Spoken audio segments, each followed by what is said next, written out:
Minions of the Zoo is a lovable ragtag group of misfits that sprang up initially as a fan group to Ranting Monkey, Scribe-Light, Some Dumb American, and their joint Lords of the Night livestream show. Late night discussions in Discord quickly evolved into streams of their own, with each member bringing something new and different to the table for discussion. Led by the incomparable Reject PPC and the One-Ton Hammer, the group rotates hosts known as Zookeepers. Hello everybody and welcome to Minions of the Zoo. I am your host for this evening, One-Ton Hammer. I will be your zookeeper tonight, Reject. Alright, and welcome to the zoo. I am the Lucky Pop-Tart Inquisitor. Sanguine. Skep, Tock. I'm Prospero. Cassie. And I'm Hazed. Regular streamers, they're known as Minions, and special guests are known as traveling exhibits. They're on a nightly basis, so that each show has something unique and fresh for our audience. Minions of the Zoo currently streams at 10:30 Central Standard, 11:30 Eastern Standard Time. So, if you're not at work today or you're working from home, you may be wondering, what day is it? Todd has the answer for us. It's Monday.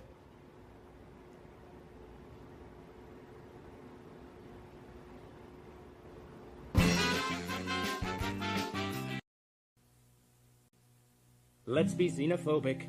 It's really in this year. Let's find a nasty, slimy, ugly alien to fear. There's no more cutesy stories about E.T. phoning home. Let's learn to love our neighbors like the Christians learned in Rome. We know we ought to hate them. They're different, you see. We've seen they're mean and ugly on movies and TV. The folks that ought to know have told us how it's got to be. The gospel truth is found in scenes from Alien and V. Let's wipe out any life form that seems to be a threat. We'll serve them up a genocide they never will forget. 'Cause if we miss a couple, they'll breed a couple more. And soon we'll all be hating twice as many as before.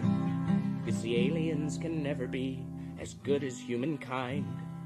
A more delightful race than us you'll never ever find. So step aside, you star slime, we're ready for your worst. We know you want to beat us, enslave us and defeat us, oppress us and browbeat us unless we get you first.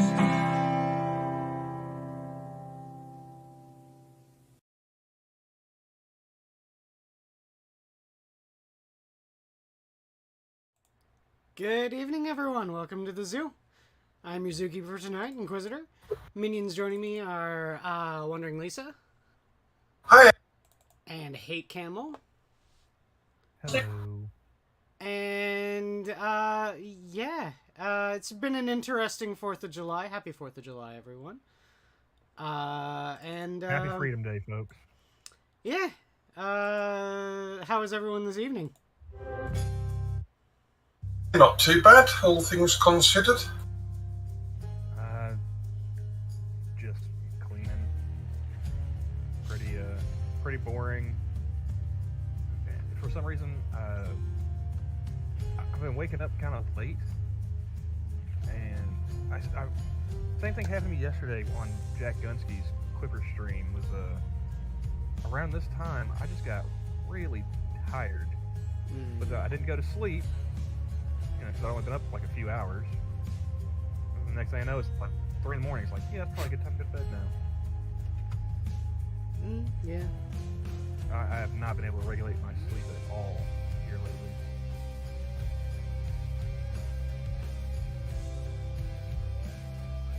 But hopefully all the fireworks are done with, and won't hear any of that tonight.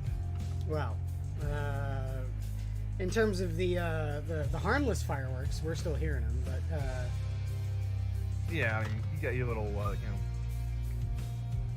little poppers and whatnot, but yeah, no, like last night was Saturday night, and last night were I was joking about how I felt like Baghdad Bob trying to be on a stream because it just boom, boom, boom. might hear some fireworks going off. They are setting them off near here. So. I was gonna say, might hear more than fireworks from your end. Well, that's on the North Shore. Now, here's the thing, right? Everyone's been hearing about it and talking about it. It's the Highland Park shooting that happened today. I was just talking about Chicago in general, not necessarily that one. Well, there is the fact that there's over 100 murders over this weekend. I'm sorry, 100? Over 100. Already in Chicago reported. just this weekend. Just this weekend. Jesus. It always happens every 4th of July. But I guess it would be a great time to go bust a cap in somebody. Can't tell if it's fireworks or a 9mm. Yeah. No one's gonna sit there and call it. But the big one that everyone's talking about is the one that happened in Highland Park. Now, for the people that don't know the Chicago area and what the things are and where they are and all that kind of shit, Highland Park is on the north side of Chicago. It's part of what's called the North Shore, and it is what people would consider, people like me, call rich bitch territory. Between it, Deerfield, Northbrook, that's where the people that make 6 figures live in the Chicagoland area.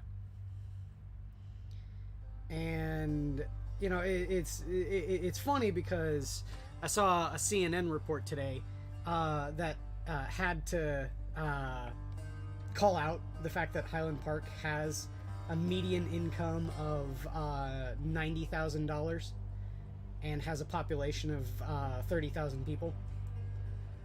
I'm all like, and does that somehow invalidate the fact that they were the victims of a mass shooting? What are you doing? Why is that relevant? Gotta scare the suburban white folk into voting this midterm quiz. Well, see, that's the thing, man. The news has come out, and I don't want to hear anything about this partisan politic bullshit about this. I don't want to hear it because you're both wrong. Everyone is wrong about this. I don't want to fucking hear it. I don't want to hear it from conservatives. I don't want to hear it from liberals. You're both fucking wrong. Both the GOP and the Democrats are absolutely the worst when it comes to using this sort of thing, especially this thing, as political brownie points. Fuck them both. Because exactly what happens when they put out info about the shooter. He's MAGA. Oh no, he's Antifa. He's MAGA. He's Antifa. He's MAGA. He's Antifa. Does it really matter at this point? No, it fucking doesn't. He's a criminal, and he needs to be prosecuted. So how about instead of trying to get political brownie points, you all shut the fuck up, stop dancing on the graves of 6 people, and arrest the motherfucker? How about that? I knew I could get quiz wound up quick, fast, and in a hurry. You didn't even need to say shit. I've been seeing that on Twitter, and guess what? Twitter proved once again that it is the absolute fucking cesspit of humanity. It is. Wait, did you go back to Twitter? Oh, I that's where I found out about the shooting today. I'm not back. I've just been reading every single ounce of stupidity that every single person seems to vomit out on fucking Twitter. Twitter is this is the analogy, and I think it's the most apt analogy. It is the serum that turns Dr. Jekyll into Mr. Hyde. If there are any memers in the chat, I want a Inquisitor Wick meme, please. What, Inquisitor John Wick thing? Yeah. People keep asking if I'm back. I'm just saying, man. It is proof that humanity does not need social media networking. Oh, absolutely. Social media is a blight on society. It is a cancer, and it needs to be excised. Yeah, I'm not even having any fun really, like going and looking at porn stars' Twitters anymore. They're getting political. It's ridiculous. I came over here for Bob's and Vagine. I didn't want to know about your politics, sweetheart. So how many porn stars have you found that have gone feminist? More than a few. like they were really crowing over Roe v. Wade. Of course, you do realize, most of you live in either California. Well, I mean, the ones in Florida probably gonna have a hard time, but in California, where a good chunk of you reside, you'll be okay. You'll still be able to have that done. Don't worry. But yeah, just there was that, and then I don't know. In the last year or so, I've noticed more. Because I guess I've paid more attention to just the Bob Vagine. But yeah, I've seen quite a few of them just talking politics. There's a couple of them that are actually conservative. It's like, okay, that's different, but I don't want to hear your opinions either. I just want to post that like a meme from Toy Story. It's like, you are a toy.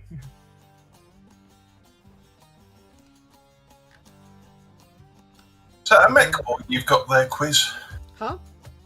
Is that a mech ball you've got? Yes, this is my Big Mech with custom force field. I just recently finished my Pain Boy, which is like the orc doctor and like field medic, and came out pretty good, I think. So I'm just trying to finish up all the orc characters I've got that are outstanding that I need to finish.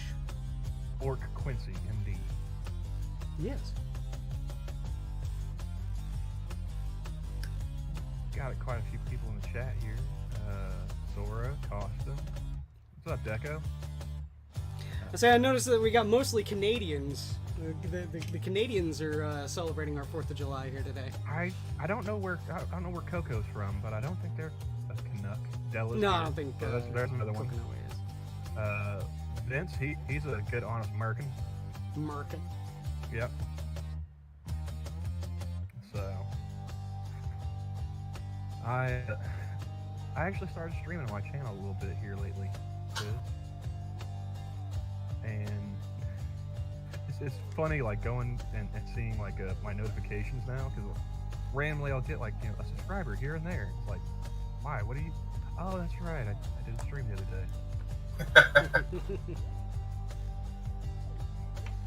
Had one. It was a Saturday. My highest viewed stream so far. I think I may have broken 80 views. Nice. Yeah. It was me and Dax Orion originally going through talking about movies, going through IMDb lists, and then had a couple others like Kyler joined us, Johnny, of course. He came and hung out with us for a while. And since it was me and Dax originally, I've taken to calling it like us the OG, not Jax. Ah. But that's patently false though, because you are Jack.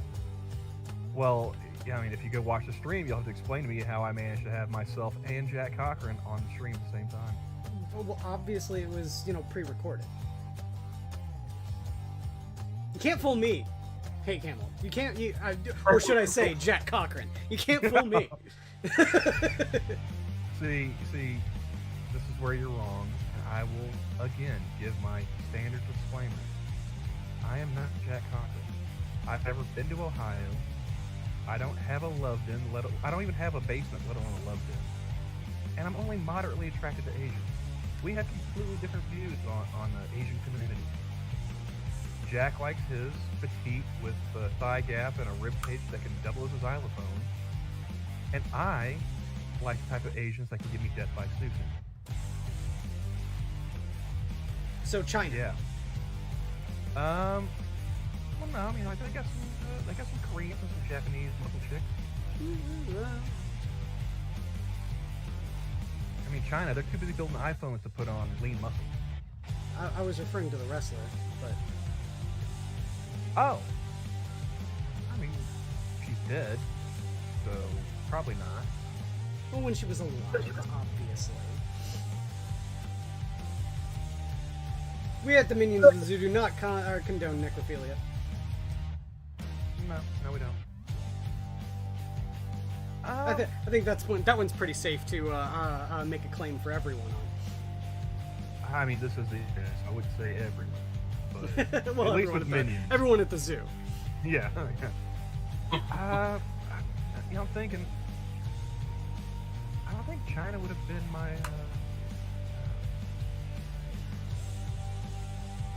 Wouldn't have been like the most embarrassing link in my life. So yeah, maybe.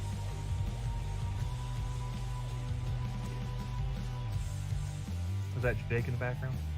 Hmm? Oh, I thought you were talking to Jake. Oh no. That wasn't me talking at all. Oh. Maybe I'm just hearing stuff. Well, you heard fireworks, because we're still setting off fireworks here. I'll say this about Twitter. Don't sound like people talking, Quiz. Huh? The fireworks don't sound like people talking. Oh, well, maybe they do to you. I am getting old. I should probably get the hearing check along with the eyes. But I'll say this about Twitter. I thought it was fairly interesting. I got concerned over a couple of my friends because, see, here's the thing. I had kind of a vested interest in this case about, Highland Park because I actually have friends that live in Highland Park. So, I was Are your friends the type of people that would go to a parade? No. So there's that. But I was, sitting there just thinking about them. And then I'll say this about Twitter. I went and got a bug up my ass, and I think I might have found my old high school best friend, and it was on Twitter that I found him. I don't know if it is him. I need to. I was thinking about it. I was like, should I DM him? Should I contact him? I don't know. It's been forever since I've talked to him. DM him. I don't know. It's been forever since I've talked to him. I mean, he's got a family and a life now. So I don't know. See, why can't I have a state center that looks like that? Sorry, I need to close Twitter.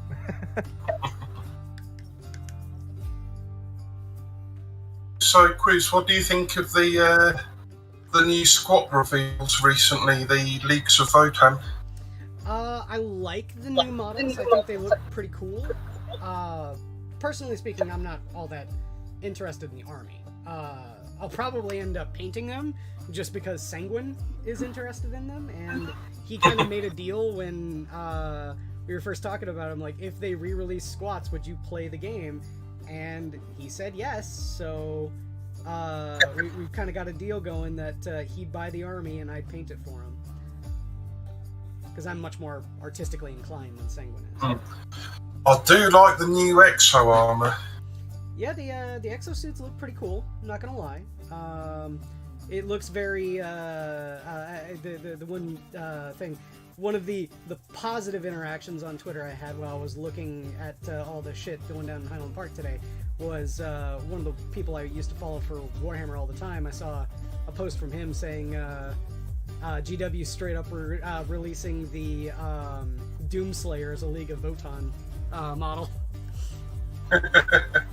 Which, it's there's some veracity to that claim. It does look like the fucking Doomslayer. It does, yes.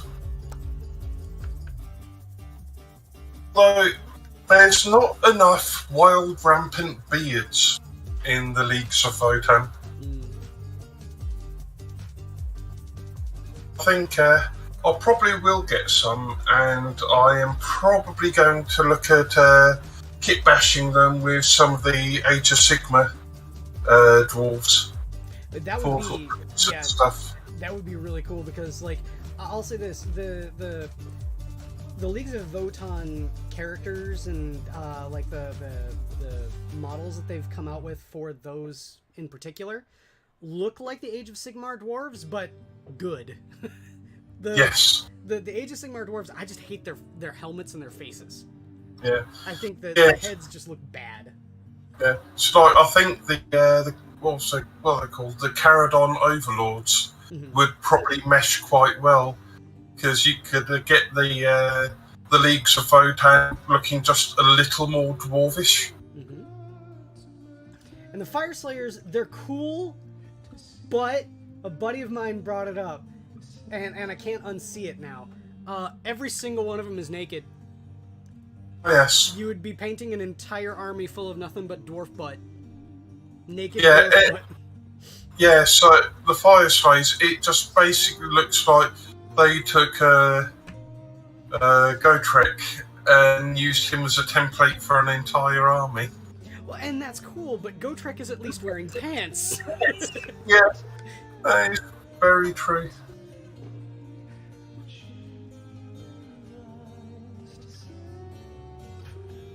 Hey, Quiz, I got a question for you. What's up?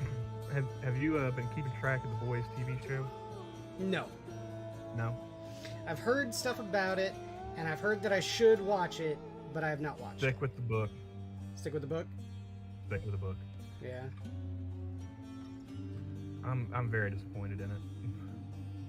I haven't caught any of the new season, but seasons 1 and 2 was enough that I was like, nah. Like I told you the idea of like watching season 3 after it wrapped up, just because I like Jensen Ackles. Sure. And it'd be kind of interesting to see him playing an unhinged Captain America, but I don't think that's gonna be enough to bring me back at this point. I understand like making some changes, for the different adaptations, different mediums and whatnot. Sure. But I don't know. I think they changed too much. Have you read the comic too? I have not read the comic. I've listened to like synopsis and whatnot of it. Okay. But I do like other work by Garth Ennis. So Of course. like I read read all of Preacher. I like his run on the Punisher. Punisher, yeah. Yeah. Have you read any of The Crossed? Any of a Cross? It's called The Crossed. The Cross. Yes, Crossed. Oh, no. Crossed. Okay. No, I have not heard of that one. It is about rape zombies. Lovely. It is bleeding edgy boy, the comic book. And the first couple of ones, at least the ones written by Garth Ennis, actually were pretty good. But then he had several other people that wrote for it and turned it into absolute garbage. Ah. You would think that the comic book about literal rape zombies is not where you would be trying to push your social justice agenda. Now, when you say rape zombie, fluids of any kind get into your body in any sort of way, you become a rage-inducing, wanting to do nothing but murder, kill, and rape zombie. That is the premise.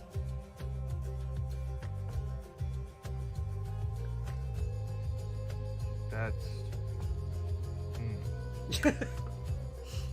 Yes. Like I said, you would figure that this comic book is not the one to try and push your social justice agenda. But that is not what, I can't remember his fucking name now. God. He was a Marvel writer and very much outspoken against Comicsgate and against Gamergate when that was a thing and so on and so forth. He was a huge dude. I can't remember. He was also like the lead singer of a band and some other bullshit. Who are we talking about? What? The writer of the Crossed comic that turned it into a social justice screed. Oh. See, my USB headset got slightly on there for a second, so yeah, I didn't hear what you said, and apparently you didn't hear what I said either. No, I didn't. Yeah, I said so. It's pretty much like the Rage virus from 28 Days Later mixed with Viagra. Yes. Okay. No, I have not heard that one yet. I'm thinking I might might go down to the library maybe tomorrow and pick up Sandman. Mm-hmm. Sora's in chat. She actually gave the thumbs up on it. She's the only person I've found so far that's actually read it. Read what? Sandman? Yeah. Oh, okay. Yeah, 'cause, like I remember asking you about it. I remember asking Jack. I think I might have even asked Polly. All I know about the Sandman is I believe what's his nuts? Neil Gaiman was part of it. Wasn't he? Yeah, he's the one that that wrote it. Yeah. Yeah. And they have like they have like 2 or 3 books, and these are like War and Peace level thickness. I could cave somebody's head in with one of these books. Oh yeah. And to be fair, you could also do that with Walking Dead at this point. yeah, but they don't have those in hardback at my library. No. Yeah. Quiz told me Garth Ennis wrote some of Crossed, not Yes. 4 in this. Assassin was saying that in chat. Yeah, he wrote the first, I want to say, 20 issues, and he is credited as the creator of the Crossed.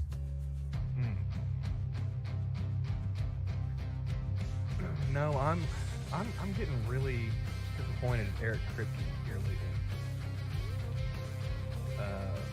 That's why I asked if you'd been keeping up with the boys at all. Because Kripke's the showrunner for the Amazon series, and he's the creator of Supernatural, which Della and I are both big fans of. But he stepped away from Supernatural after like the 5th season. Yes, he is a douchebag. Who? Eric Kripke. I knew the name sounded familiar. I mean, he's made some movies, I think, too. Like it was Boogeyman. I think that was one of them. Hold on, let me pull up his IMDb here. He's had a couple of different, I think, like horror movies before Supernatural. And Supernatural is a TV show, isn't it? Yes. Yeah, so he's got The Boys, Supernatural. Wait, did they try to do a spin-off already? But what, The Boys or Supernatural? Because I believe Supernatural, yeah, there was a spin-off. Yeah, they tried to do a spin-off, but it didn't really go anywhere. Yeah, 1 episode, Winchester. Yeah.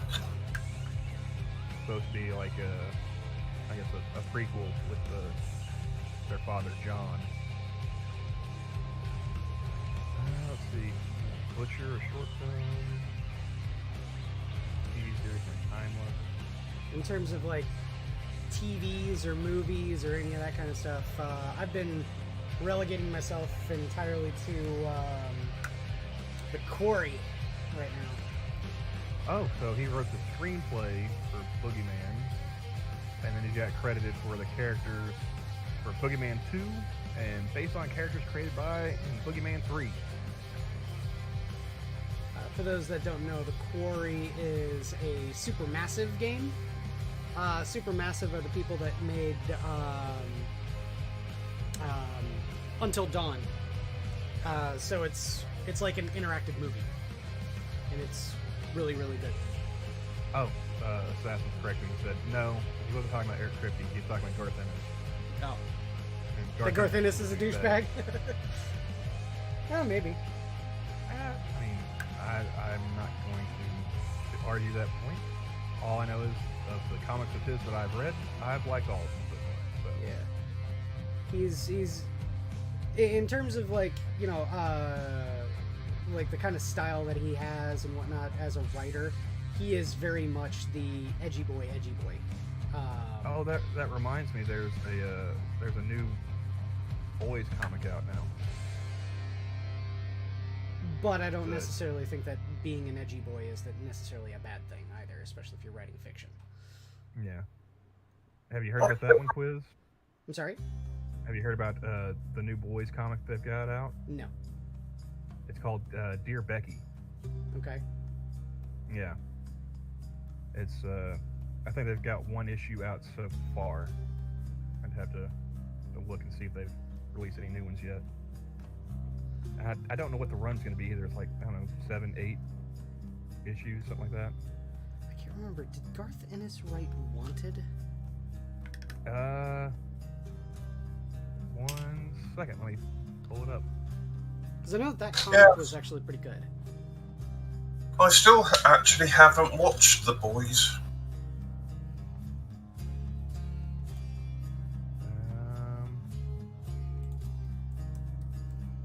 Well, see, that's pulling up the movie. I guess I'll just go and type in. Mark Miller wrote Wanted. Oh, Mark Miller, okay. Oh, yeah, he's a colossal dick on Twitter. I think that's the one that's a colossal dick anyway. See, I like the movie. I have not had a chance to read the comics yet, and I know that's going to be completely different. Comics are better. I'm not one who hates the movie either. There are some people that absolutely loathe that movie. You know, the whole bullet bending thing, and you know, so on and so forth, whatever. You know, it's a comic book movie. Just get over yourself. But it's got Morgan Freeman in it, for the love of God, man. Yeah. You can't. How can you hate a movie that's got Morgan Freeman?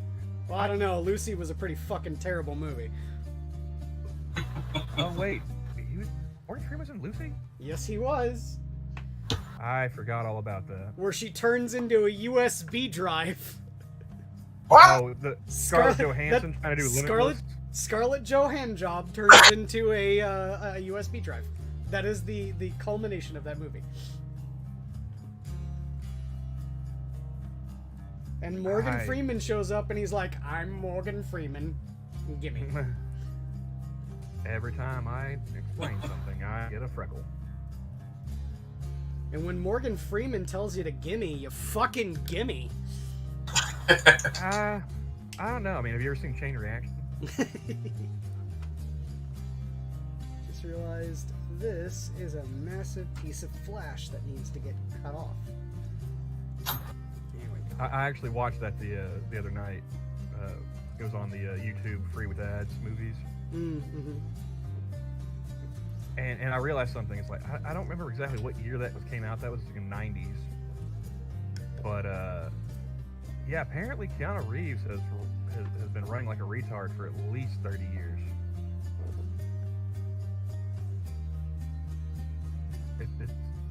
It's off-putting watching him run, you know? Mm.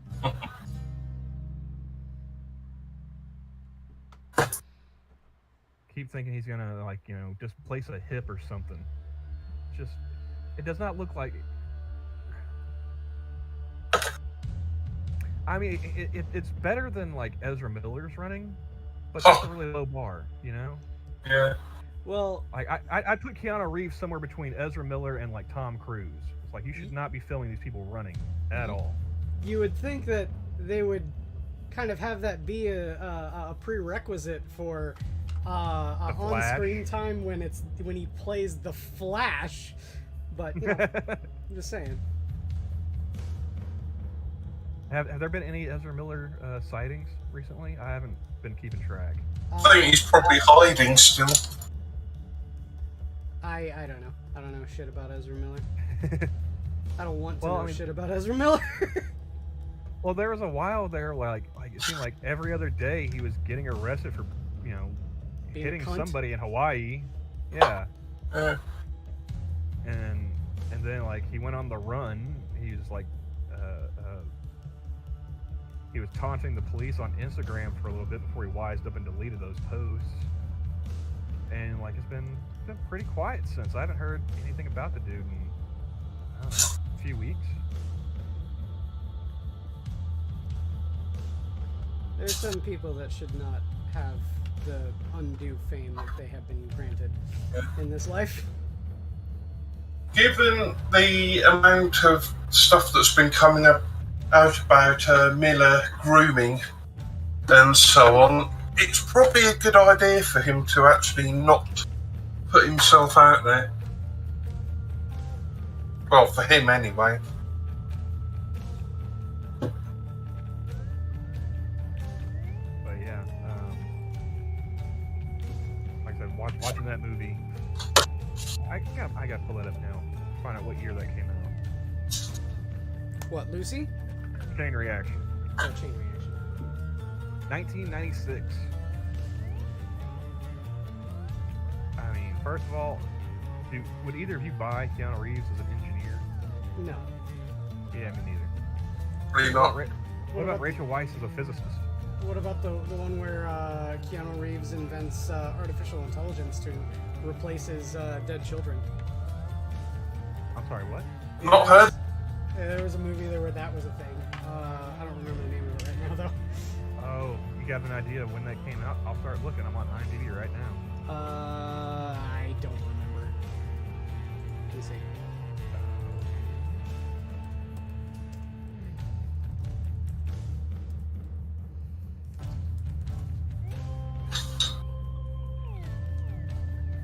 Here we go, hold on. No, that's not it. Replicas. 2018. William Really? Foster and Ed Whitty are biomedical research scientists working for Biodyne Corporation in Puerto Rico, attempting to transfer the mind of a dead soldier into an android with superhuman strength. Codename Subject 345. Foster specializes in synthetic biology, mapping the mind's neural pathways, while Whitty's specialty is reproductive human cloning. Foster successfully captures the soldier's neural map and transfers it into the android's synthetic brain. But the experiment fails and the soldier recoils in horror at the android body and destroys it, killing himself again. Foster's boss, Jones, warns him that he cannot get Subject 345 to work. The company's shareholders will shut the project down. Let's see here, hold on. Are they gonna say... okay, Keanu Reeves is William Foster, the neuroscientist. Foster takes his wife Mona and 3 children, Sophie, Matt, and Zoe, on a boating trip. But on the way, all except William are killed in a car crash. Determined to resurrect his family, he coaxes Ed to bring him the Biodyne equipment necessary to extract his family's neural maps and to clone the replacement bodies for them. He successfully extracts their neural maps and tells Whitty to dispose of the bodies, but the first major obstacle to his plan presents itself. Only 3 cloning pods are available, forcing him to choose which one to sacrifice. He chooses Zoe, the youngest, and erases her memory from the neural maps of the other 3. Whitty starts to the 17-day cycle required to create mature replacement clones of Foster's family, and tells him he has he has only that long to solve the problem of integrating the neural maps into cloned bodies, or else they will start to deteriorate by aging at an abnormally fast rate. Integrating mind biological clone this is a really stupid concept for a movie. I mean, you saw the one where Johnny Depp became like Skynet, right? No. Oh. I forgot what that one's called too. Oh shit! But yeah, it's got Alice Eve in it. Oh. On Rotten Tomatoes, the film holds an approval rating of 11% based on 56 reviews and an average rating of 3.2 out of 10. The website's critics' consensus reads equal parts plot holes and unintentional laughs. Replicas is a ponderously lame sci-fi outing that isn't even bad enough to be so bad it's good. On Metacritic, the film was weighted an average score out of 19 out of 100, based on 15 critics, indicating overwhelming dislike. Audience polled by CinemaScore gave the film an average grade of C on an A+ to F scale. Wow. The Johnny Depp movie is Transcendent. Transcendent. Oh, okay. No, Transcendence. Transcendence. Okay. Yes. Wait, that character was in... I still haven't seen Tusk either. I didn't know he was in Tusk. Wait, you don't want to see Human Centipede with walruses? Well, I never got around to watching it, but I saw a movie he did for like his daughter that had Johnny Depp and I guess one of his daughters in it. Yoga Hosers. No, Yoga Hosers? Yeah. Yeah. Terrible movie. It was, but I still enjoyed it. But yeah, I saw him playing that character, and I going through his IMDb, and I was like, wait, I know that character's name. He was in that movie too. Wow. But yeah, Johnny Depp is working to do like make an AI or whatever, and he ends up getting like killed. And so they upload his consciousness to the AI. He starts trying to take over the world.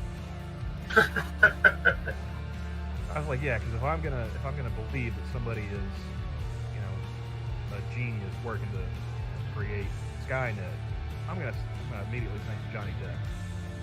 Oh yeah, absolutely. It's nothing against the guy, but I don't see him as being super genius material here. No. I don't buy it. But with the Replicas movie, I mean, the whole plot of that, I can't see anything going wrong with that at all. Can you? Right?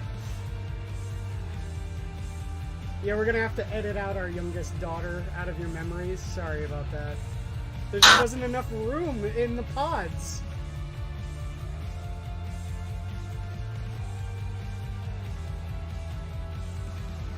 Yeah, I'm just sitting here going through people's IMDb pages.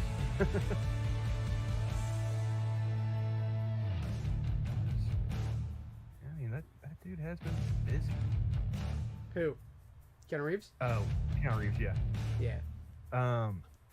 He didn't get into guns until like 2008.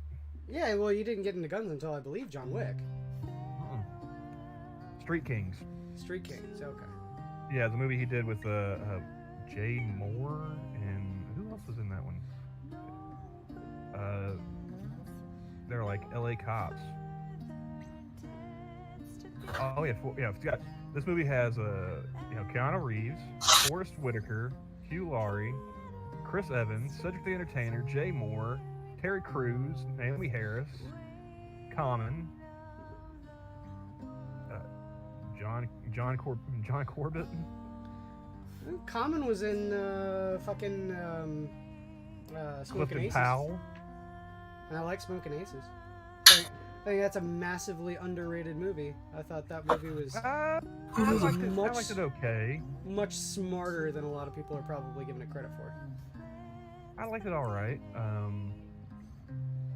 Rip Ray Liotta. Of course, yeah. Ryan Reynolds. What's his name? The dude that played Jeremy Piven.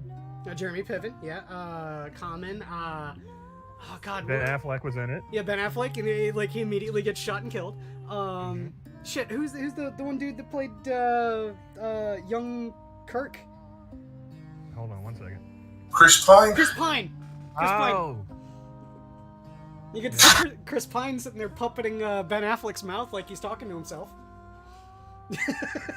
Did you watch the sequel? I did, and it was not good.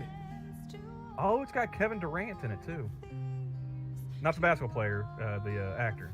Mm-hmm. Played Blob in X-Men. The X-Men Wolverine movie. Mm-hmm. Oh yeah, I forgot Peter Berg was in the movie too. Like I said, man, Smoking Aces was a great movie. People don't give Peter that movie Berg credit, but they should. It's much Taraji smarter P. than... Henson, my girl Taraji P. Henson, and Alicia Keys. Yeah, Alicia I Keys. think I've seen Smoking Aces, but it was a very long time ago. Yeah, it's not one of the ones that I've been like jonesing to see, but you bring it up, it's like, yeah, I could sit down and watch that again. Yeah. Do you prefer Peter Berg as a director or as an actor?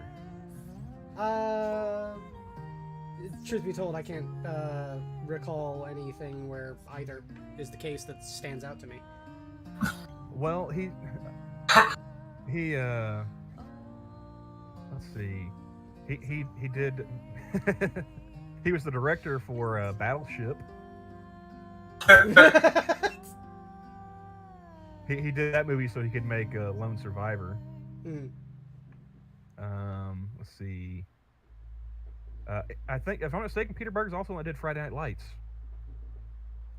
I don't think I've seen Friday Night Lights. It's a football movie, right?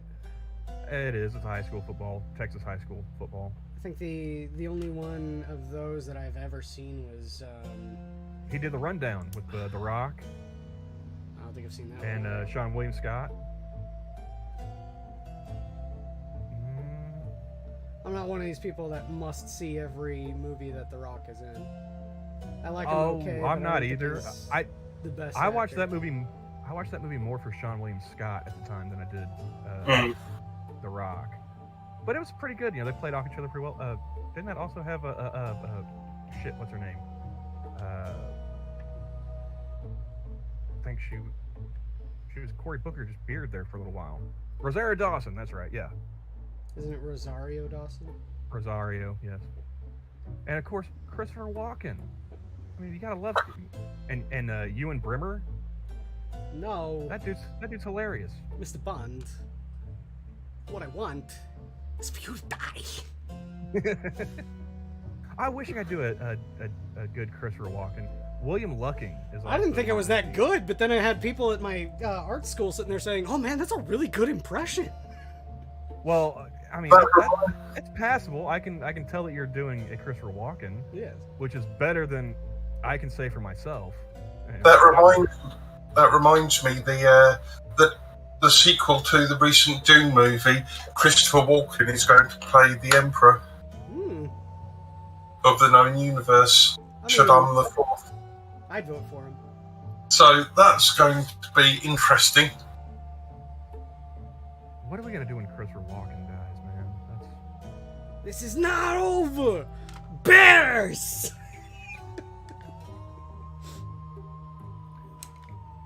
You know what needs is more cowbell. Got a fever.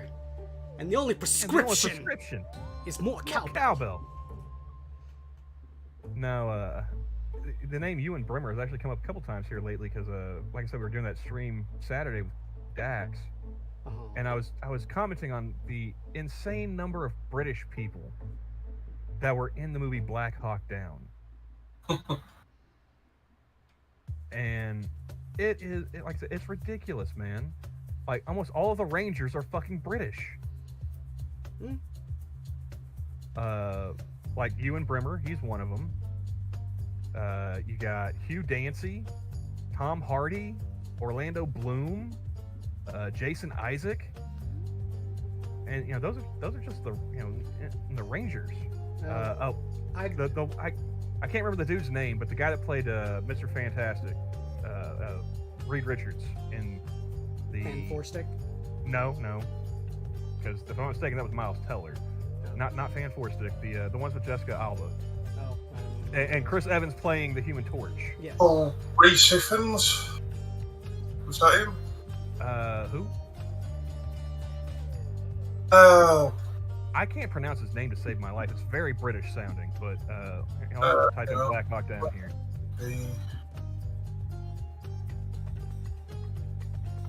And so he plays Mr. Fantastic in the original Fantastic Four. Well, not the original, because that was the, who was it? Oh, fuck. That was in the 80s, right? The original Fantastic Four. Roger Corman movie. But he played one of the Rangers that he ended up having like an epileptic seizure. Okay, I'm gonna put this name into the side chat, all right? Because like I said, I will butcher it. There's like some easy, like Benedict Cumberbatch. Benedict Cumberbam. I'm just gonna post it in the stream time, okay? Okay. Yeah, that's his name, and I'll go ahead and put it in for the folks in chat. I can't pronounce it to save my life. I'm sorry, what? Ian Grufford. Or I don't know how to pronounce the last name, but the first one I think is pronounced Ian. Why is there an O in it? Because it's Welsh.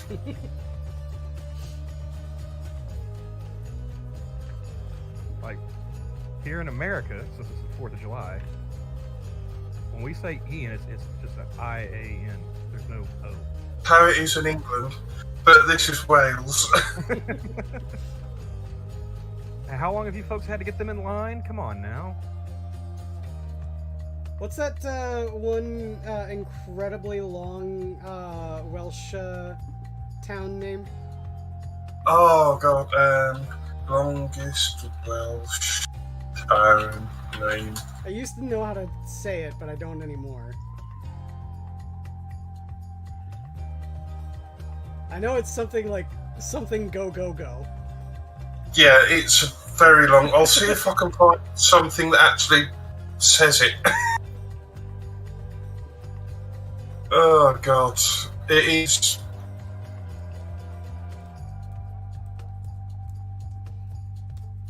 And John says, I thought it was pronounced Ewan.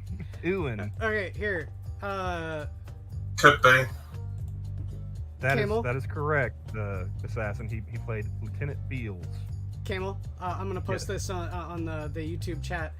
Pronounce this for me. Okay, just wait. Fuck that. That is a Welsh town.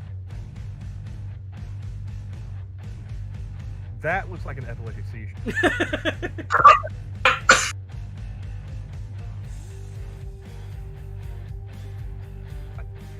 There are way too many consonants in that. No. Llanfair Gwyngill Goger Chwrymdrobws Llantysilio Gogogoch. That's how you say it. That's just much gobbledygook. As Welsh. Like I said, how many centuries have you guys had to teach them how to speak proper fucking English?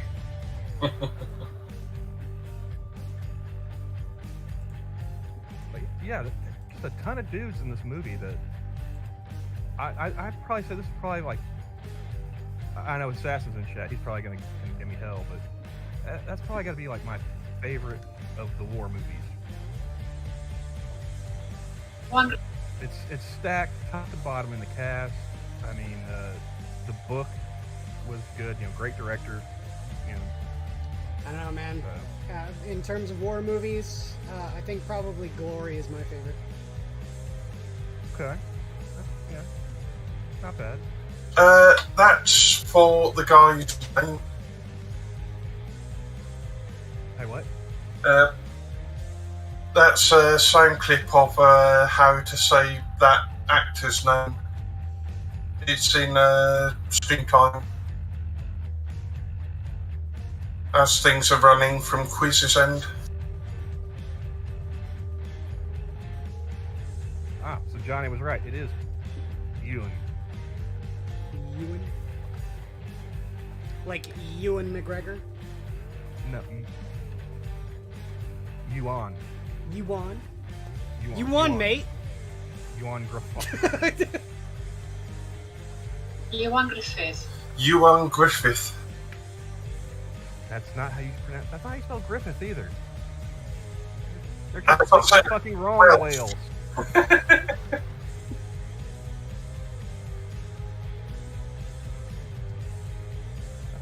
Assess of Black Hawk Down as a film with about 80% correct actual events that was told to me by men who fought there. Okay. Again, I'm not saying that, you know, it's, you know, accurate or anything. I'm just saying that as a movie, basing it purely on like film standards, I would say that's probably my favorite one. You know, Ridley Scott directing, you know, you know, they seem to, based off my reading of the book, they stuck pretty close to it. I mean, with some exceptions, like Ewan McGregor's character. And then, like I said, the cast was just stacked top to bottom. Like, let's see.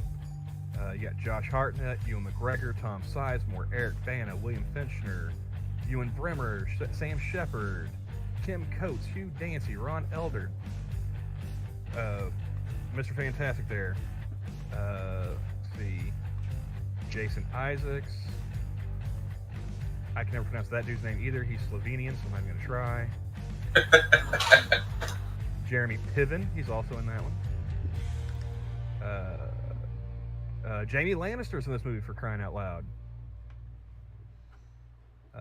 Brian Van Holt. He's, you know, I haven't seen him in much lately. And again, you know, Tom Hardy. Ty Burrell. I think Tom Hardy is honorific, whatever the fuck nationality he wants to be. He plays a good American, he plays a good Australian, you know, he can be whatever he wants. Yeah, I really liked him in Legend. I liked him in thought that was fucking really good. Fury Road. I haven't watched a Mad Max movie since Thunderdome, man. I should. I like Thunderdome too. Oh, I'm not going to say objectively that Thunderdome is a great movie, but it's okay. Just after a while, I get burnt out on movies. You know, like I don't want to see a ton of sequels. Well, Fury Road is definitely worth your time. Well, one of these days I'll get around to checking it out. But yeah, like I said, you know that.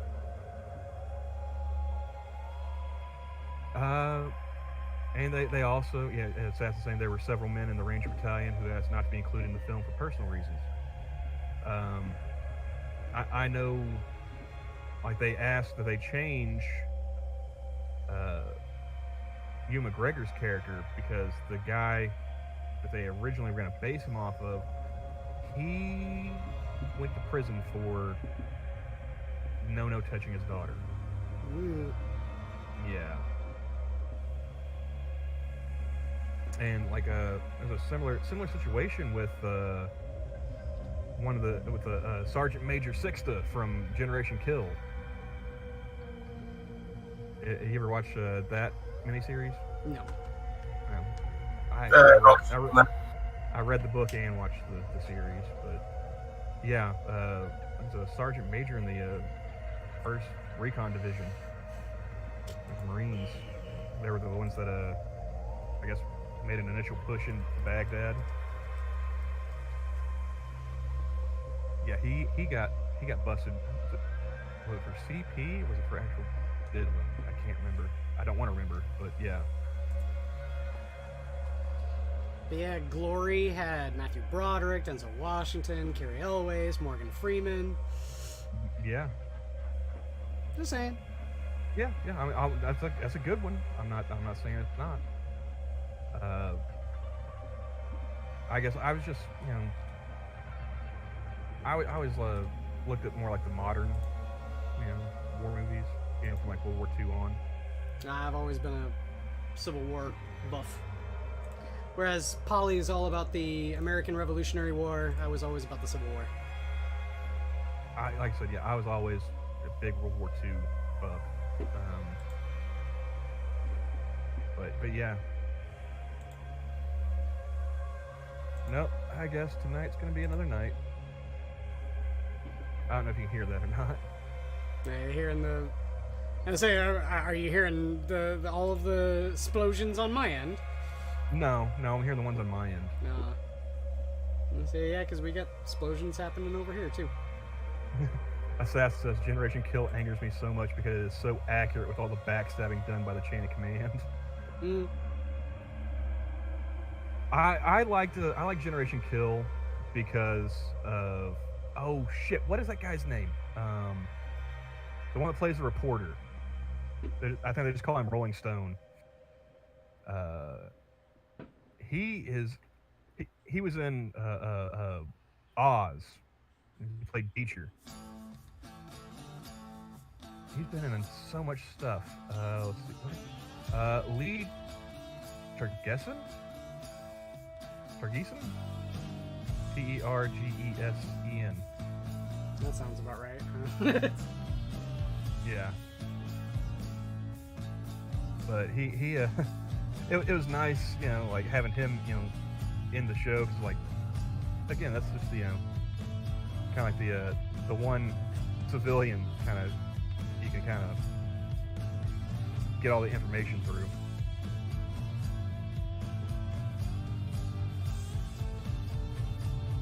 Oh, I did not.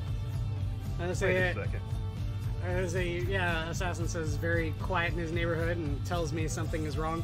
I would say the same thing, but I was driving through the downtown of my city the other day, and there was this big, huge marquee sitting there in the middle of the road, sitting there saying that the PD hates illegal fireworks and that you'll have a minimum $100 fine if caught setting off fireworks.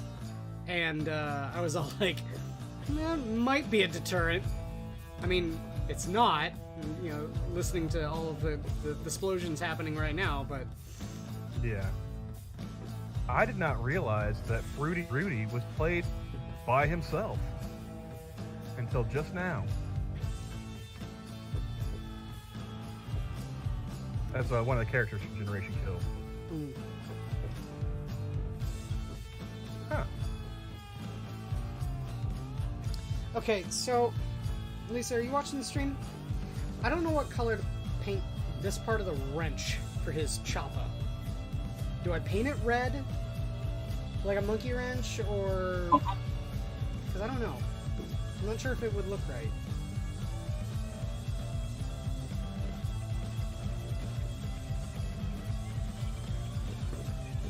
Look okay.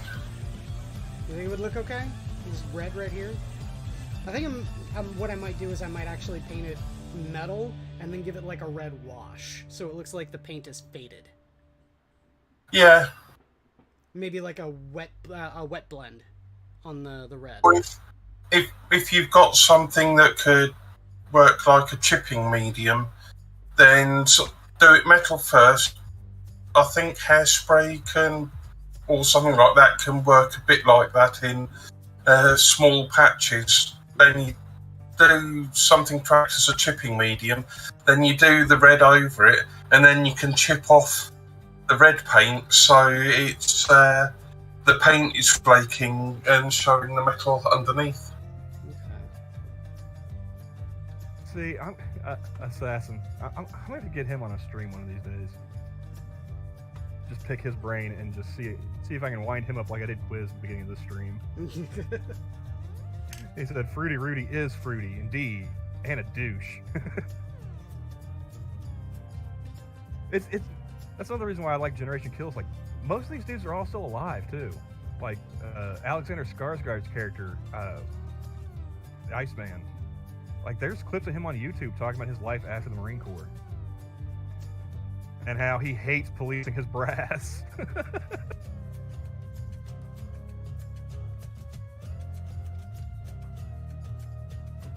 But yeah, I have to...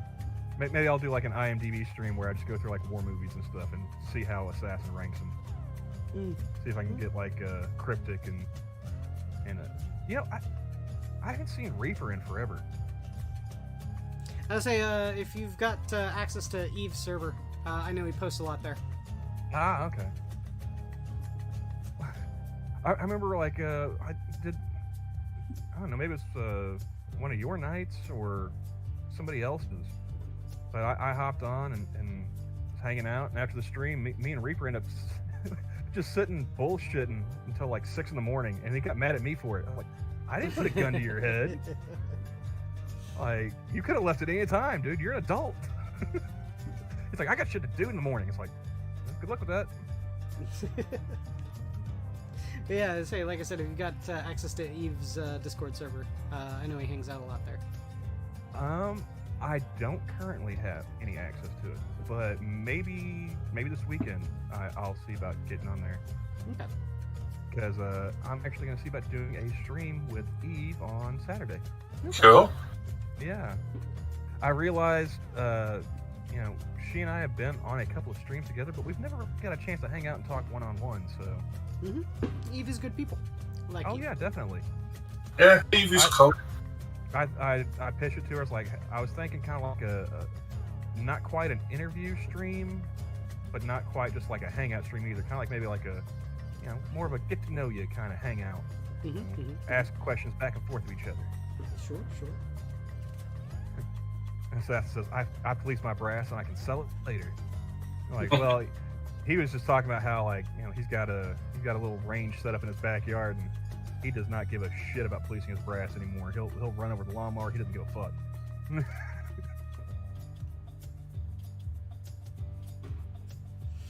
Okay. And let's see, Johnny, an IMDb stream is different from all the streams we do. Well, we eventually go to IMDb, but that's not the point of the stream. we get there eventually, but it's not starting out like, all right, we're going through these lists of movies like we did Saturday. We still got 100 left to go on the IMDb top 250, and that list would be a lot shorter if we had our druthers. There is one movie that's on that list that is still playing in theaters right now. But hold on. And it's saying it's like the top movie of all time? The IMDb top 250 ratings. I'm calling bullshit on that. What the fuck movie is it? Everything, Everywhere, All at Once, the Michelle Yeoh movie. Oh my god. That movie was so goddamn obnoxious with its fucking ads. I didn't want to see it. I haven't seen any of the ads for it. I've heard people, on like YouTube saying it's good. There wasn't a time where I couldn't get an ad on YouTube that wasn't for that movie. It was so fucking obnoxious. Well, see, I run Brave on my PC. I watch mostly my YouTube on my phone, which is the reason why I get ads. Yeah, well, when I'm not at home, that's I'll get ads, but on my phone, I just try and skip them as soon as I can. Same. Still doesn't change the fact that that movie was so goddamn obnoxious with how many times I saw it, the trailer for it. Well, like, I did have personalized ads on there for a little while, and then I went ahead and I just took that off. And so now I'm getting, like, political ads from Wisconsin for some reason. It thinks you're in Wisconsin? It shouldn't. You're running a VPN? No. But, like, I had personalized ads on there for a while, and they were giving me, like, some local stuff, or at least Oklahoma-based stuff. And then I turned it off, and now I'm getting like Wisconsin political ads for like state senate and stuff.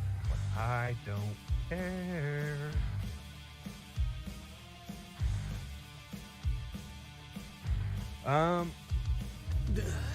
Assassin's Creed from Top Gun Maverick.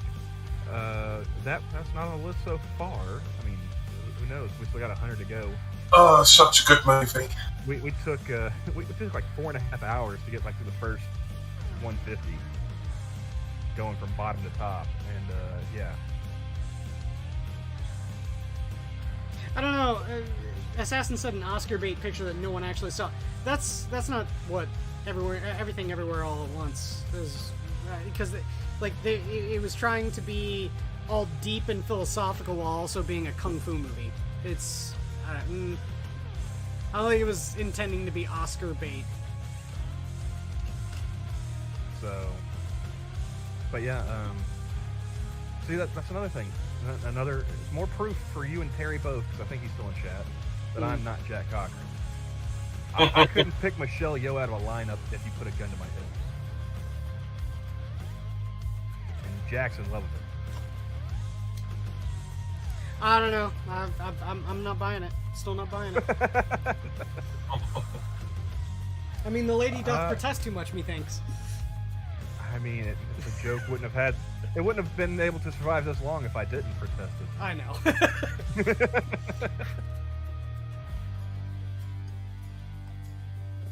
Like, it was funny being on with Jack and Monkey a couple weeks back. It's like going to say goodbye. It's like, Jack and I both say the same thing. It's like, shit.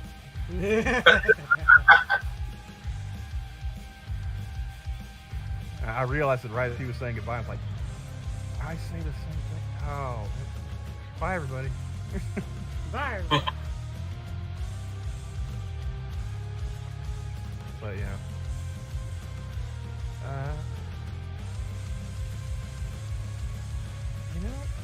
I think I might go back and watch Oz again. It's been a while since I watched it. Because that had a pretty decent cast in it too, back in the day. That was back before Christopher Maloney became Elliot Stabler.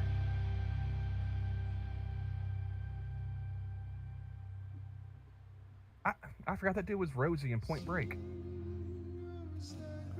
I haven't seen Point Break in forever. Holy shit. I know, right? Classic. as Gary Busey before they had to re-stitch his brain with whatever they had on hand. Before he forgot his brain bucket, yeah. Yeah. And started living in people's walls, like Hider in the house. Were you the one that told me about that movie, or was it somebody else? I believe I was the one that told you about that movie. Okay, yeah. Gary Busey living in your walls. He played Terry in the Wayne's World movies. Yeah, I'm seeing here, Assassin told me earlier he was on Homicide: Life on the Street. I think one role that Gary Busey did that always sticks in my mind is in Under Siege. Oh, yeah. It's by no means a good movie, but it is a thoroughly enjoyable one. Oh yeah, it was a popcorn movie. Now, did you see Under Siege 2: Dark Territory? Oh, yes. Much worse film. Oh, yes. Wait, are we actually trying to argue the veracity of a fucking Steven Seagal movie here? No, we're just saying that the first Under Siege was better than the sequel, as most movies are. But yeah, I mean, also I don't know. I would say that most sequels are better than the originals. The sequel to Under Siege did not have a playmate showing her tits, so. I still maintain that Predator 2 was better than Predator 1. Fight me. Are you looking forward to Prey quiz? No. I haven't looked forward to a Predator movie since Predators. That was the last good Predator movie. Is that the one that had Topher Grace in it? Yep. Topher Grace had Danny Trejo, Adrian Brody. Yeah. I didn't like the fact that Trejo got first. Yeah, he was the first to die. Kind of sucks, but I mean, he was already in his 60s by then, so he's like, you know what? Go ahead, kill me off first. I'll just collect this paycheck and be on my way. oh god, what's his name? Morpheus. Fuck. Lawrence Fishburne. Lawrence Fishburne was in that too.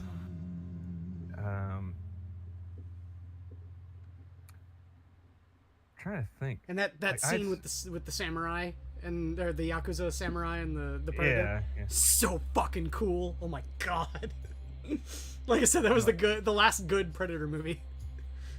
Like why are you missing fingers? Well, obviously he's a fucking Yakuza. Well, no, like he was missing like I think two. Yeah. Two of them. Yeah, well, you cut off one to join the Yakuza, but like he'd lost another one for if you he fuck fucked up. Yeah, if you fuck up, you gotta cut off another finger. Yeah. To be fair though, they don't make you cut off the whole goddamn finger. You cut it off with the knuckle.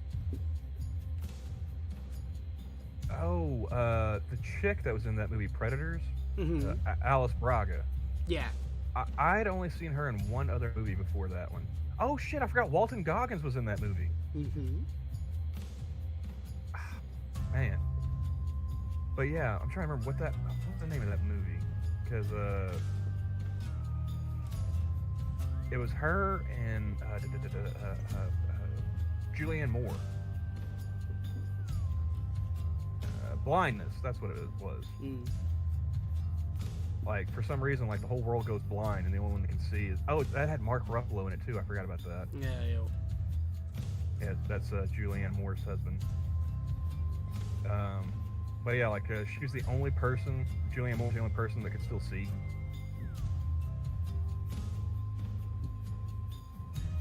Oh, they're blowing up the big shit tonight.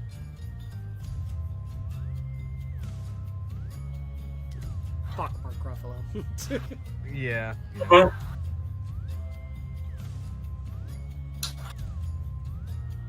Oh, see that, and I, you know, my point still stands. So Under Siege 2: Dark Territory did have a playmate, but she did not show any skin. It was the trained stewardess. Sandra Taylor was the new hotness at the time. Yeah, well, no skin, so no. You know. No likey from the Jack. I mean, hate. I have to say, for what they are, Seagal movies are usually quite entertaining, but I don't think I'd want him to actually make any new ones, given his current shape. Yeah. Well, I mean, dude's also a lunatic. Yeah, there is that too. You ever watch his show where he was being a cop in like Louisiana? I've heard about it, but no, I've not watched it. Exactly. No skin equals no good, assassins. That's right. I've not actually watched it, but I have listened to Tom Segura describe it. It sounds hilarious. Like he's sitting there trying to give like one of the deputies or whatever he works with like marksmanship advice so this guy can pass his qualifications. Like, have you ever actually shot a gun before? Like, and movies don't count. Like, yeah. Well, I think he would argue that they do. I'm pretty sure Assassin does shooting blanks in movies count for marksmanship? I'm just waiting for the big fat fucking no to pop up in chat. Well, like I said, I think he would make that argument. I'm not saying he's right. I'm saying that he would make that argument. I think I could probably give better marksmanship advice than Steven Seagal. And then he'll kill you with a single kung fu death grip slap to the side of the face. And then you'll just fall over instantly dead. You know, I wish I could go back to the 90s and like set up that ultimate like celebrity death match, like Steven Seagal, Jean-Claude Van Damme. You know. At least JCVD has a fucking sense of humor. I'd like to see them, and then of course, I mean, if you want to go back even further, you know, you can get like a Schwarzenegger and Stallone. Stallone. Yeah. Well, no, because like I'm talking like the martial artist movies. You know, because like in the '90s it was Seagal and Van Damme. You know. But when you could go back further, you could get you some Chuck Norris or I mean, Bruce Lee, Jet Li, that kind of thing. Yeah. But yeah, as a child of the '90s, I would have loved to have seen a Steven Seagal versus a Jean-Claude Van Damme match. That would have been just awesome. Well, one of them is an actual martial artist. The other one is Steven Seagal. No, they're. I mean, it depends on whether or not you count Aikido as a martial art or not. Because Steven Seagal, you know, he's legit like Aikido black belt. Whether or not, I don't think either one of them actually would compete. I thought Jean-Claude Van Damme actually did compete in Muay Thai kickboxing. Muay Thai? No. I thought he did. Not Muay Thai. Jean-Claude Van Damme. Sure as fuck didn't make it into the movies on his acting skills. I mean, he did martial arts, but I do not recall him actually having a. Maybe I'm wrong here. Let's see. Oh no, he did kickboxing. Yes, he did kickboxing. Okay, but not Muay Thai. No, I thought he actually did Muay Thai, like in Thailand. Well, he has. He's got 2 fighting records here. There's semi-contact, light contact, and he's got a record of. I don't know how many wins that is there, but 1, 2, 3, 4 losses. Oh, 44-4. And then his kickbox record is 18-1. And that's respectable. Yeah. Looks like he transitioned from the semi-contact, light contact, like that's 1980. And he started doing kickboxing in 1977. And he stopped in 1982. Yeah, I didn't figure that he'd continue on, you know, even if it is only light contact. Now, when he was making bank in the movies, nah. Yeah, now you gotta check the moneymaker, right? Well, he hasn't needed to make any movies. He hasn't made any movies since, like, fucking what? The late 90s, right? I mean, he's not been in anything. There was I think he did, like, a mockumentary. Yeah, oh, no. JCVD. Yeah. His newest movie just came out. Oh, yeah? Minions: The Rise of Gru.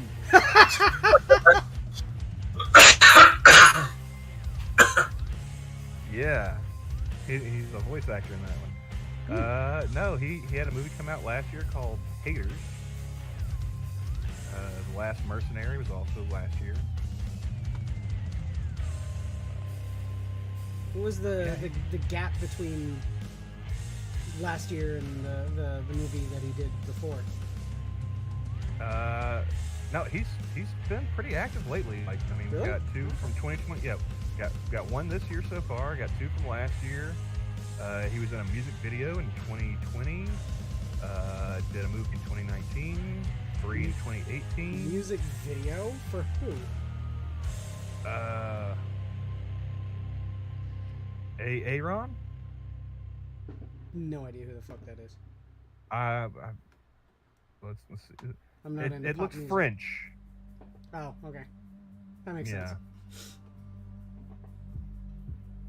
So, god damn. Oh, They're not joking. respect to him.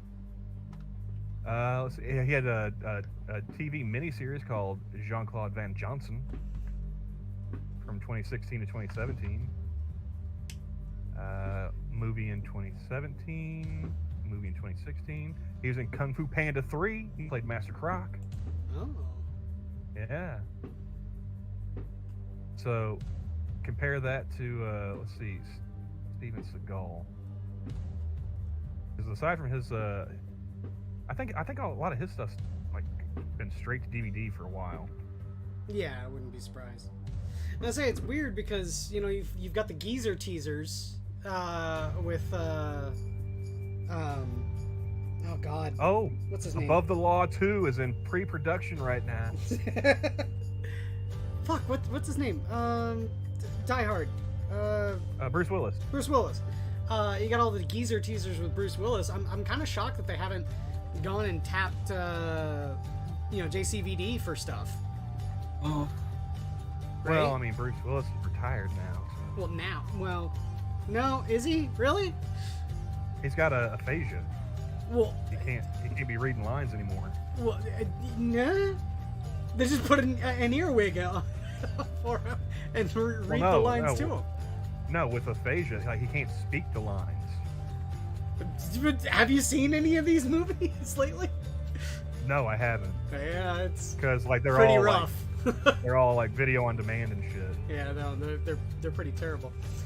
But yeah, I say with the whole geezer teaser thing, with Bruce Willis, I'm kind of shocked they haven't tapped JCVD for some of this stuff because he doesn't have the same health problems that Bruce Willis has. No. Okay, so His brain isn't literally Swiss cheese. He is going to be acting in Above the Law 2 as well. But yeah, Beyond the Law, that was 2019. Steven Seagal here now. General Commander, 2019. Attrition, 2018. China Salesman. China Salesman. Was he selling China? I don't know. China White, maybe? Contract to Kill, Cartels, End of a Gun, Perfect Weapon. Why is he still doing movies that have those kinds of titles? Come on now. No one's buying you as a badass. No one ever bought you as a badass, Steven Seagal.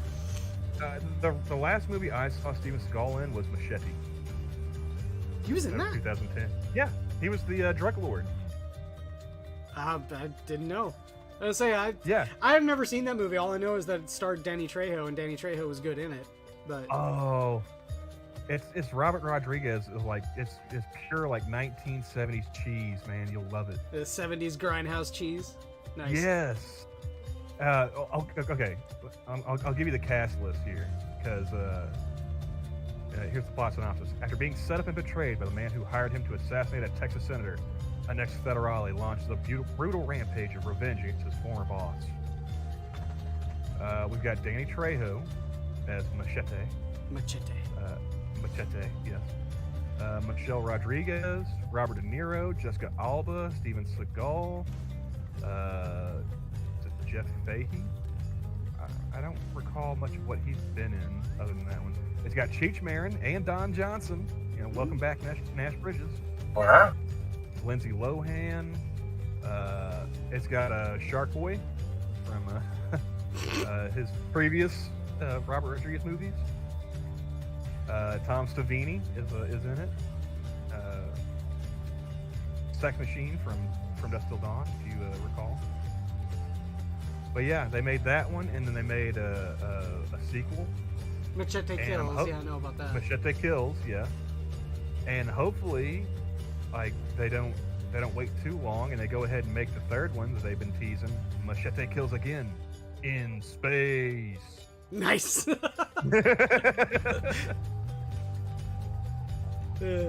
Danny Trejo's awesome though. Danny Trejo man's can a national treasure. Yeah, Danny Trejo doesn't take himself seriously at all, which is awesome. It's awesome to see those kinds of guys just not take themselves seriously. Like that is the one thing. Like if I were to ever actually make the trek to California, that's the one thing I'd be looking forward to is going to Trejo's Tacos. Nice. Well, see, man. Okay. Before Kevin Smith started getting all horrible and Kevin Smithy, there was a podcast that he did with Jason Mewes, specifically to help Jason Mewes get over and get sober after heroin, right? After his horrible heroin addiction. Yeah. And it was I think it was before he started making all of his really bad bombs, like Tusk and Yoga Hosers. So this was sometime around like Jay and Silent Bob Strike Back, is what you're saying? It was like right after Jay and Silent Bob Strike Back. But one of the things that they did, the podcast, by the way, it's still going on right now too, called Jay and Silent Bob Get Old is the name of the podcast. And one of my favorite episodes, it was a fairly early one. Jason Mewes, but Kevin Smith was off doing something. I can't remember exactly what it was that Kevin Smith was doing, but he was doing something for a movie, right? So they were still gonna have to record a podcast. So you know who Jason Mewes got to be a foil with him, on the other side of the table and have a conversation with? Fucking Danny Trejo. And it was awesome. It was awesome. Just watching Jason Mewes just shoot the shit with Danny Trejo, and it was right at the time when Machete came out. Awesome. So Go find that, man. Yeah, it's pretty great. That dude is a national treasure. Like, I mean, he got started in acting by teaching Eric Roberts how to box for a movie. And where did he learn how to box? I believe it was San Quentin. Oh yeah, he was an ex-con, and that's one thing that they talk about in that episode with it too, because was it Runaway Train? Is that the one he taught Eric Roberts? Yeah, Runaway Train.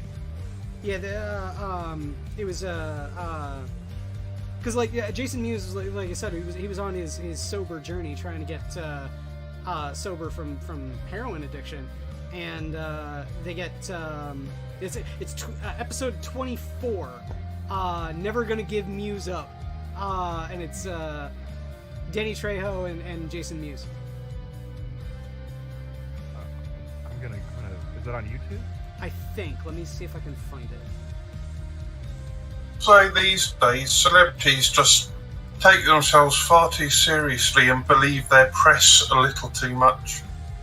Yeah, they do. They definitely do. And that's like I try to not pay any attention to celebrities outside of their work, which is exceedingly hard in the age of social media. Like when I first got on Twitter back in 2017, I still it was only a few years after Sons of Anarchy ended, so I wanted to see what everyone from the cast was up to, and immediately I was like, yeah, don't follow celebrities. It was like I was following like Ron Perlman. Yeah. Like, oh, you're just batshit insane. Okay. But yeah, like other members of the cast and whatnot. Holy shit! Huh? Okay, you know the TV show NCIS? Yeah. You know the chick Abby in... What you do now? Holy, have you seen what she looks like now? No. No. Her tits are like the size of her head. Really? They're fucking massive. Okay, one second. Polly Perret. How do you spell her last name? Polly Perret? I've been getting paid. I don't remember.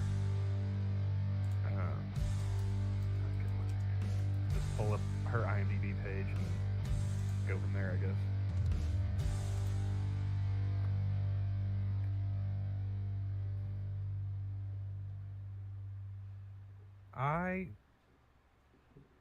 I used to see that show, like Mama Camel, Nana Camel. They all enjoyed it. Mm-hmm.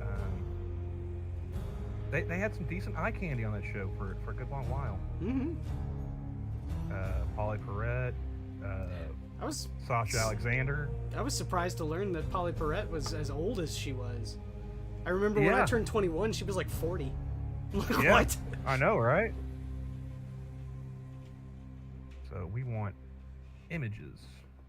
Yeah, that age is starting to show a bit. A little bit. But her Little tits are bit. fucking massive. Holy shit. You're gonna have to send me a link to the picture you're looking at, because I'm just looking the images on DuckDuckGo, and I'm not seeing it. But what was the one played Ziva? Cote de Pablo. Wait, I can't believe that show's still going. Yeah, neither can I. And like all of the spin-offs they did, because like that was one of the things, like being in the hospital with Nana Camel, nothing to do but watch TV. Mm-hmm. We found like this one channel called Ion. All they did was play like reruns, syndicated rerun shows. Sure. And it's like they had the NCIS Los Angeles on all day one day, and then there was like every day they would play like a few episodes of NCIS New Orleans before they started their regular programming. Like but before the regular programming, but after the infomercials, they'd play that. And that was painful to watch. I'm sorry, Scott Bakula has no business doing. Subscribe to us. Accent. I was like, just go back to Quantum Leap, dude. But yeah, that's just. I mean, now I'm looking at it a little bit more closely. It kind of looks like a Photoshop job, not gonna lie. Okay. I was gonna say that's like. But, good God, if it's real. I was a little heartbroken, but not all that surprised to find out that she's like a stage 5 clinger. Polly Perret. Oh yeah. Yeah, was reading about her years and years ago, and like she was like harassing an ex of hers. She got a restraining order against him, and she would just show up wherever he was, so that way he was in violation of the restraining order, and it had to leave wherever he was. Like some public place or whatever. I'll at you on it. It's on stream time there, Camel.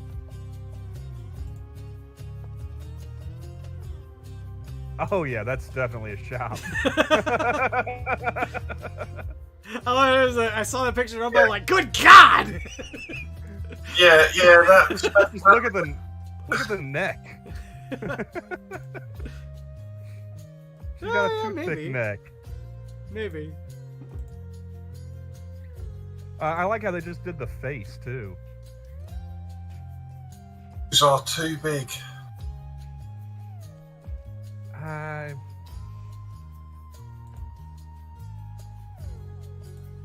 No, that still works for me.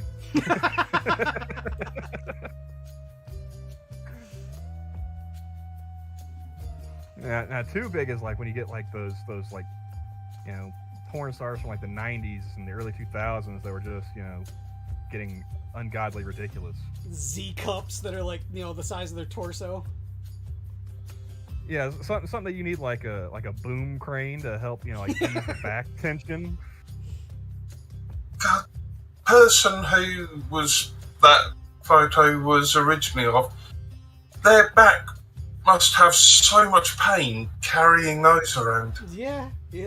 I would be happy to help her ease her burden. I'm sure you would.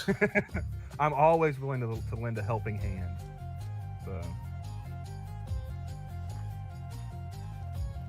All right. Well, you know, it has been... Ion, aka the Boomer Channel.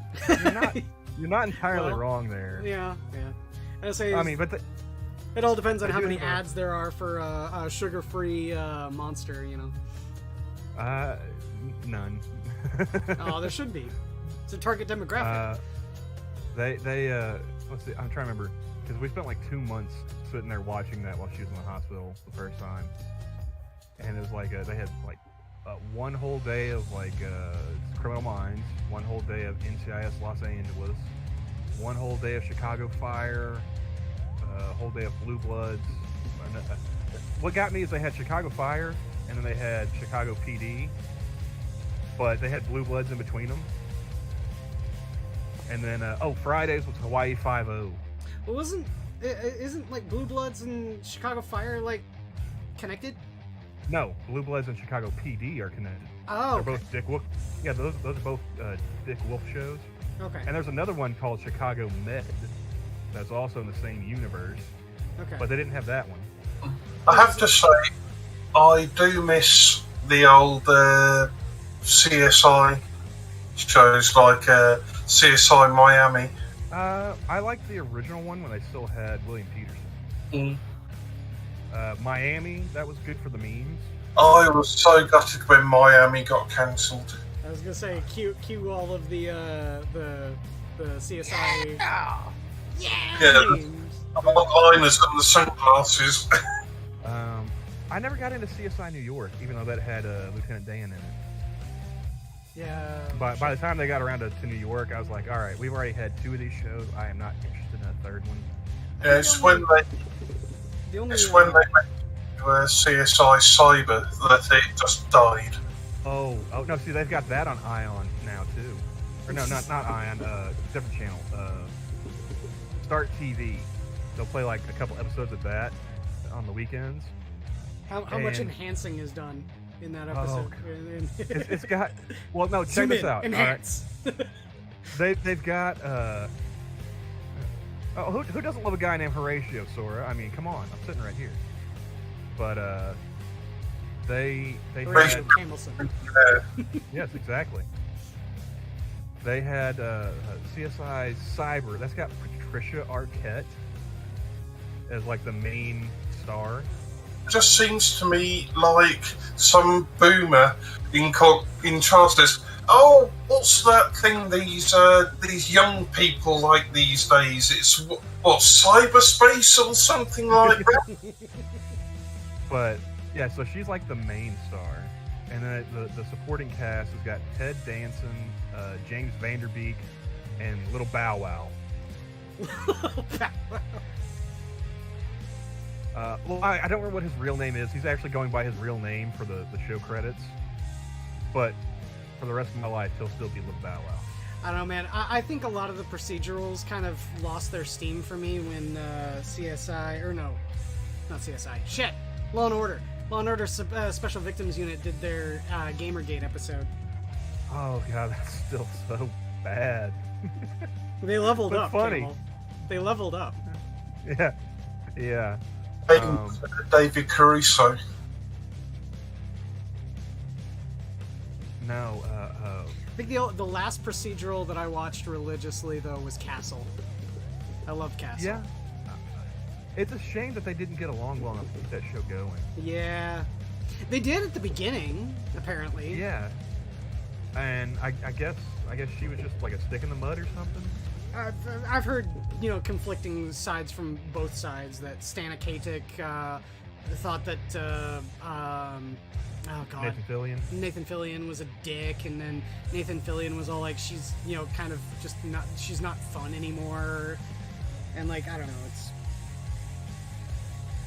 Yeah. They went for 10 seasons though, so that's cool. Oh, it made it 10? Wow. Yeah, it's 10 seasons. I have them all on DVD. Well, like in the last seasons, weren't they like hardly ever in a scene together though? Oh wait, no, sorry. Hold on. Let me count them. I thought it was like 7 or maybe 8. 8. It's 8 seasons. Ah, okay. So 8 years. That's a respectable time frame for a show, especially yeah. one that ostensibly speaking did have an overarching narrative. See, even for I feel like 7 seasons is probably. I mean, again, this is coming from a guy who likes Supernatural that went 15. Mm-hmm. But I feel like 7 is a nice, solid number to go ahead and end at. I still need to finish that last season of Supernatural. Because like House, I think House went 8 seasons. It probably should have stopped at 7, maybe 6 to be safe. But the one show I hold up as like my gold standard of how to, you know, wrap up a show, Burn Notice. I used to watch Burn Notice like religiously, and then I kind of just fell off, and I never really finished it. Oh, I understand, yeah. But like it went 7, and it probably could have. I mean, I think they probably stretched it to 7. They probably could have done 6. But like the way that they wrapped it up, no loose ends, no, you know. I mean, it was. I think it was a great way for them to end the show the way they did. Yeah. Castle was it ended pretty good, but it just kind of felt a little rushed. Like the last episode felt a little rushed. Like they give an epilogue that just kind of went a little too quick. If that makes sense. I liked the daughter in that show. Yeah. Usually not big on the redheads, but like okay, she's good. Okay, yeah. You get to see her grow from like a teenager where you're all like, you're a little gross, to you've grown into a woman. Yeah. I like they had some in jokes in that show too, like the Halloween episode. Oh yeah, that's one of my favorites.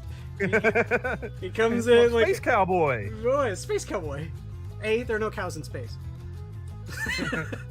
And B, didn't you wear that like 5 years ago?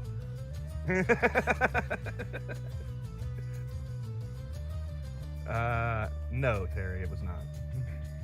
Was Castle all about a king and a rook moving at the same time? Oh. Yeah. I don't know. I'm kind of a sucker for that premise. One of my favorite video games of all time was Gabriel Knight, which is an adventure game. I love that. Yeah, it's an adventure game about an author who goes around and solves a crime. The Voodoo Murders. So, I don't know. Like I said, well, I was kind of already predisposed to liking Castle when it came out. I like Castle because it was kind of like Murder, She Wrote, only better. Yeah. Because, like, he didn't have a personal connection to, like, all the victims or the suspects. Yeah, true. I'll have to have a look at Castle then. It's a great show. I love that show. Yeah, and like, you know, they brought in like Adam Baldwin for an episode. It's like, oh, he had the goatee and everything, just like Jane. Mm-hmm. He even acted like Jane in the episode. Yeah, yeah. You know, or like Castle speaking Chinese, like, you know Chinese? Yep. Yeah, I learned from watching a TV show. Yeah. There's a lot of Firefly references in that show. Oh yeah. I do enjoy Firefly. I can understand why people are like, it's you know, it is way too overhyped.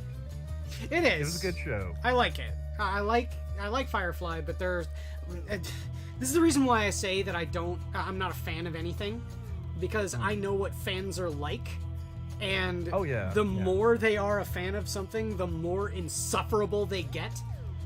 So that's the reason why I sit there and say Firefly was good. I like Firefly. If you value my opinion, watch it. That's the extent that I will sell you on it. That's right. assassin. He's like, Adam Baldwin was Detective Jane. Yeah. Yeah, like I felt the same way with like Sons of Anarchy. I really liked that show. You know, great cast of actors and everything. I mean, it was Hamlet on a Harley, if you just want to boil it down to its most simplistic form. But you know, it was a good telling of Hamlet. You know. But yeah, like the fans around that show, like I saw a dude. I literally saw a dude wearing a Sons of Anarchy cut. I was like, sir, what are you doing? you do realize like that's not an actual thing, and anybody in their right mind is gonna make fun of you, right? Like, how much did you pay for that? Like, I got a hoodie for Christmas one year. I was like, all right, that's cool.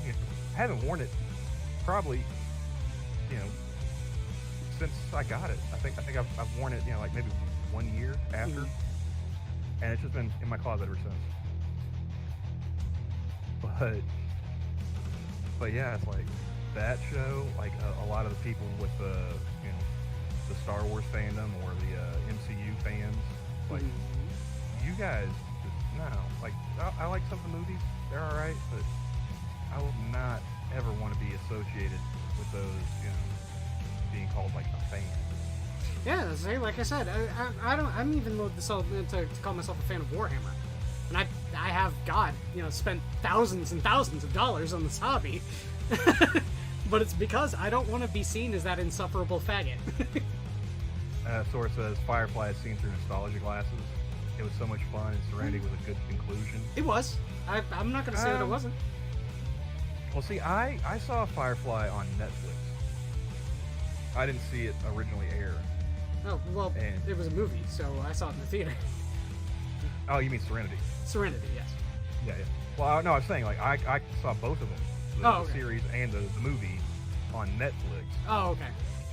And after binging Firefly and seeing, like, oh, well, if you like that, you know, see Serenity. And so I turned it on, and I watched it, and it's like, that's a decent enough movie, but that felt, you know, like, it was rushed. You know, that was them rushing to the conclusion of the show because they got canceled. Like that could have been you know, drawn out a bit more instead of just like a 2-hour movie. Well, I felt that was like because the movie and the show, ostensibly speaking, isn't about Malcolm Reynolds or any of those other characters. It's about River and Simon. Yeah. And I thought that was a satisfying conclusion to River and Simon's story. Fair enough. I was just speaking as somebody who sat down and watched Firefly and was like, oh, well, check this out. And, you know, I think I watched all of it, like, in the course of like a day and a half. So I didn't have that same, you know, kind of, you know, weekly sit down watch. And then, well, nobody did. It's gone. You do know, you do know that nobody did, right? Because the last episode of the series was the first to be aired. Then Fox did a 1-hour special that had the first 2 episodes air, and then they played, I think, all the way up to episode 7, and then canceled it. Like the in terms of the original syndication, like or original release of Firefly, it was shown out of order and was not shown in its entirety before it was completely canceled and removed from air. Fox ever make any money? Off of Firefly? Probably not. No, I mean, period. Because like, if you go back and look through like Fox's catalog, they have a history of just.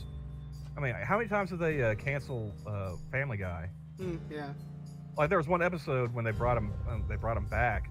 Like they just made a running gag of like all the different shows they got canceled by Fox in between like the second and third or first and second runs of Family Guy.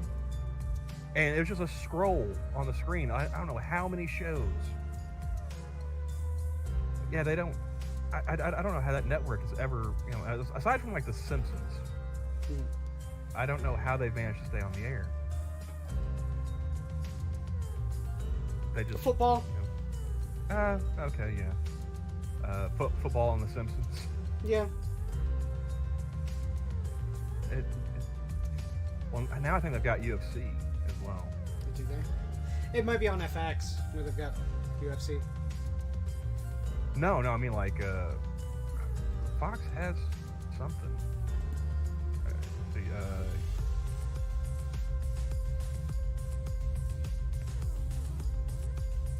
Yeah, Fox does show UFC, UFC Fight Night. Okay. And then they've got other, because I mean, Fox, all of Fox except for the news, Fox News was bought up by Disney, right? Yeah. So Disney is showing UFC on Fox, and they've got UFC on ESPN Plus, and then you've got the UFC pay-per-views. And I used to be a UFC fan, but I can't afford the pay-per-views, and I don't feel like going out to like the casino once a month to watch, the pay-per-view events.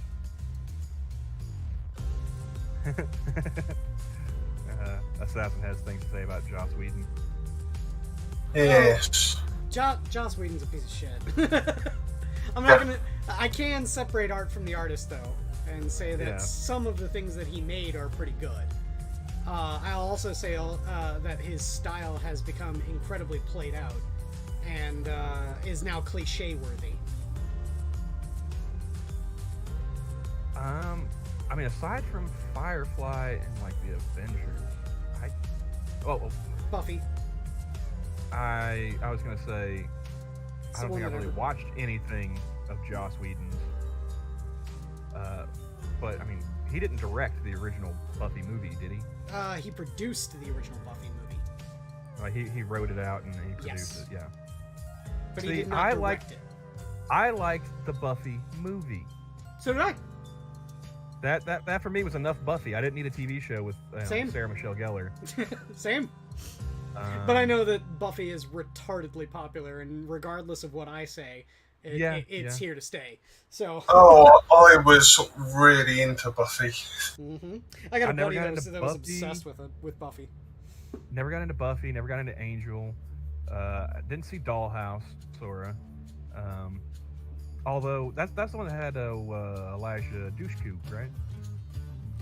I say the movie had for Buffy. The movie had fucking Paul Rubens in it as a vampire. Yeah. As a good villain vampire. He'll only die when the music stops.